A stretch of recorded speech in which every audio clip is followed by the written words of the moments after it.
Assalamualaikum warahmatullahi wabarakatuh. Nama saya Sri Handayani dari kelas 12D Keperawatan. Di sini saya akan menjelaskan sedikit materi tentang bermain dan reaksi, beserta contoh klasifikasi dalam bermain. Langsung aja, pengertian dari bermain. Bermain adalah suatu aktivitas yang dilaksanakan untuk mengembangkan imajinasi anak dengan atau tanpa mempergunakan alat. Fungsi bermain yang pertama yaitu perkembangan sensorik motorik untuk perkembangan fungsi otot. Yang kedua, perkembangan intelektual untuk eksplorasi dan manipulasi terhadap segala sesuatu di lingkungannya. Yang ketiga, perkembangan sosial untuk mengembangkan hubungan sosial dan belajar memecahkan masalah. Yang keempat, perkembangan kreativitas untuk menciptakan suatu dan mewujudkan menjadi suatu objek. Yang kelima, perkembangan kesadaran diri untuk mengembangkan kemampuan dalam mengatur tingkah laku melalui bermain. Yang keenam, perkembangan moral.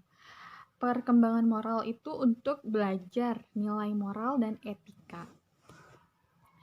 Selanjutnya yaitu ada terapi bermain. Terapi bermain adalah pemanfaatan permainan sebagai media efektif oleh terapis untuk membantu klien mencegah atau menyelesaikan kesulitan psikososial serta mencapai pertumbuhan dan perkembangan yang optimal melalui eksplorasi atau eksperimen dini.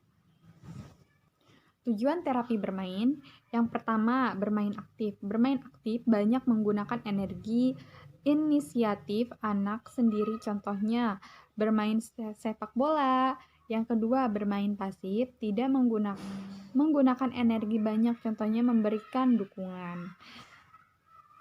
Ciri-ciri bermain, yang pertama yaitu selalu bermain dengan sesuatu atau benda. Yang kedua, selalu ada timbul balik interaksi. Yang ketiga, selalu dinamis.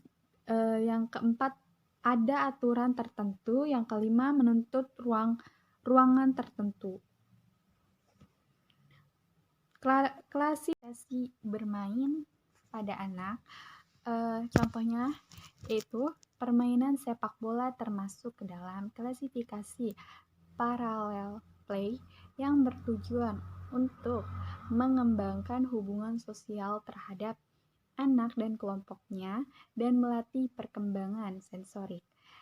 Biasanya dilakukan oleh anak prasekolah. Selanjutnya yaitu tahap perkembangan bermain. Yang pertama, tahap eksplorasi. Yang kedua, tahap permainan. Yang ketiga, tahap bermain sungguhan. Yang keempat, tahap melamun. Selanjutnya, hal-hal yang harus diperhatikan dalam terapi bermain. Yang pertama, ulang suatu cara bermain hingga anak terampil. Yang kedua, jangan memaksa anak untuk bermain. Yang selanjutnya yaitu bentuk terapi bermain. Yang pertama, terapi bermain untuk usia 0-12 bulan, melatih refleks, melatih pendengaran dan penglihatan.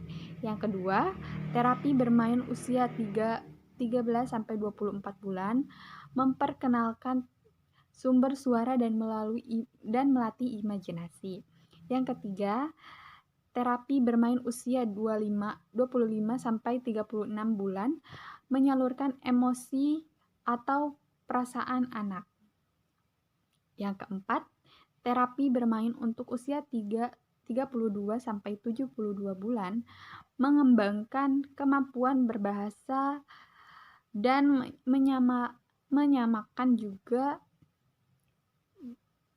membedakan. Definisi rekreasi yang pertama, definisi rekreasi adalah rekreasi berasal dari bahasa Latin recreation yang berarti penyegaran. Kesehatan, rekreasi adalah aktivitas dengan kerelaan dan kesenangan untuk memberikan penyegaran jasmani dan rohani seseorang. Terapi rekreasi yang pertama, membantu perkembangan dan memelihara kekuatan ketahanan, toleransi kerja, dan koordinasi. Yang kedua, mempraktikkan penggunaan gerakan volunteer maupun refleks dalam tugas atau kegiatan terah. Yang ketiga, untuk mengeksplorasi potensi yang bersifat vokasional atau melatih skill yang dibutuhkan dalam penyesuaian kerja. Cukup sekian penjelasan yang saya sampaikan, kurang lebihnya mohon maaf. Wabillahi taufiq wal hidayah. Wassalamualaikum warahmatullahi wabarakatuh.